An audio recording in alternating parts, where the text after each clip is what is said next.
वादळी वारे व अवकाळी पावसामुळे तालुक्यातील अनेक गावांची घरांच्या पडझडी झाल्या आहेत. आमदार प्रणिती शिंदे यांनी नुकसान पाहणी करण्यासाठी शहरामध्ये आले असताना प्रणिती शिंदे यांनी शहरात संत चोखामेळा महाराजांच्या पुण्यतिथीच्या कार्यक्रमाकडे पाठ फिरवल्यामुळे भाविकांतून संताप व्यक्त होत आहे. मंगळवेढा येथे संत चोखोबाराय यांच्या 686व्या पुण्यतिथी सोहळ्यानिमित्त 26 ते 28 मे या कालावधीत विविध कार्यक्रम मंगळवेढा येथे आयोजन करण्यात आले होते. मंगळवारी शेवटच्या दिवशी हबप निवृत्ती माधव नामदास महाराज यांच्या कीर्तनाचा कार्यक्रम झाला. यावेळी ट्रस्टच्या वतीने गाव भेट दौऱ्यावर असणाऱ्या प्रणिती शिंदे यांना संपर्क साधून पुण्यतिथी सोहळ्याला उपस्थित राहण्याबाबत विनंती करण्यात आली होती, मात्र त्यांच्याकडून प्रतिसाद देण्यात आला नाही. जिल्हाधिकारी कार्यालयात बैठक असल्याचे कारण देत त्यांनी ग्रामीण भागातून सोलापूरकडे प्रयाण केले.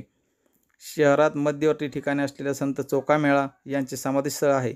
भाविकांच्या श्रद्धेचा हा विषय आहे, मात्र आमदार प्रणिती शिंदे यांनी पुण्यतिथी सोहळ्याला दुर्लक्षित केल्याने आश्चर्य व्यक्त होत आहे.